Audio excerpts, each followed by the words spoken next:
चूहेदान की कहानी। बहुत समय पहले की बात है। रहमान चाचा के यहाँ एक चूहा रहता था। हर दिन की तरह उस दिन भी बाजार से गांव लौटते वक्त चाचा झोले में कुछ सामान लेकर आए थे।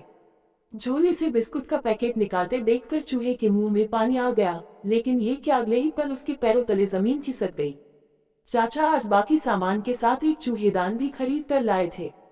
चूहा फौरन भागकर मुंडेर पर बैठे कबूतर के पास गया और घबराकर कहने लगा, यार आज बड़ी गड़बड़ हो गई। चाचा मुझे मारने के लिए चूहेदान लेकर आए हैं, मेरी मदद करो, किसी तरह इस चूहेदान को यहाँ से गायब कर दो। कबूतर मुस्कुराया और बोला, पागल हो गया है, भला मुझे चूहेदान से क्या खतरा, मैं इस चक्कर में नहीं पड़ने वाला। ये तेरी समस्या है, तू ही निपट। चूहा और भी निराश हो गया और मुर्गे के पास हौंफता हुआ पहुंचा।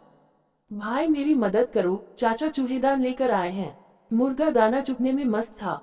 चूहे से कन्नी काटते हुए बोला, अभी हमारा खाने का टाइम है, तू बाद में आना। अब चूहा भागा भागा बकरे के पास पहुंचा और अपनी समस्या बताई।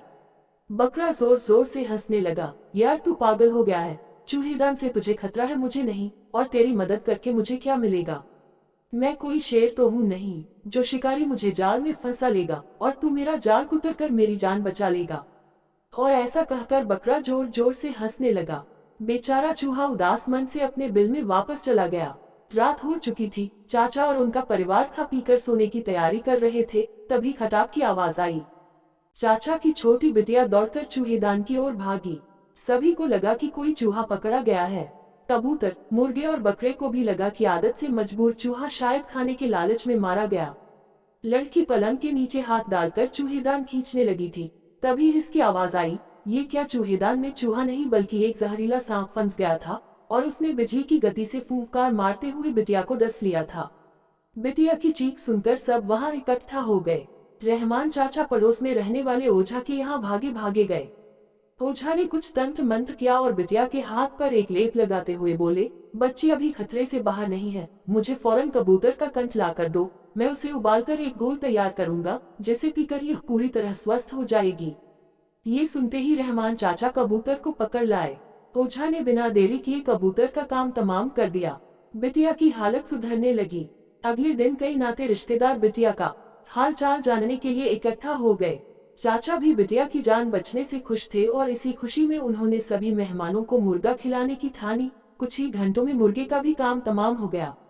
ये सब देखकर बकरा भी काफी डरा हुआ था, पर जब सभी मेहमान चले गए तो वो भी बेफिक्र हो गया, पर उसकी ये बेफिक्री अधिक देर तक नहीं रह पाई। चाची ने रहमान चाचा से कहा, अल्लाह की मेहरबानी से आज बिटिया हम सबके बीच है। जब सांप ने काटा था तभी मैंने मन्नत मान ली थी कि अगर बिटिया सही सलामत बच गई तो हम बकरे की कुर्बानी देंगे। आप आज ही हमारे बकरे को कुर्बान कर दीजिए। इस तरह कबूतर, मुर्गा और बकरा तीनों मारे गए और चूहा अभी भी सही सलामत था। दोस्तों, इस कहानी से हमें ये सीख मिली है कि जब हमारा दोस्त या पड़ोसी मुसीबत में हो तो हमें उसकी मदद करने की कोशिश जरूर करनी चाहिए। किसी समस्या को दूसरे की समस्या मानकर आंखें मूंद लेना हमें भी मुसीबत में डाल सकता है। इसलिए मुश्किल में पड़े मित्रों की मदद जरूर करें।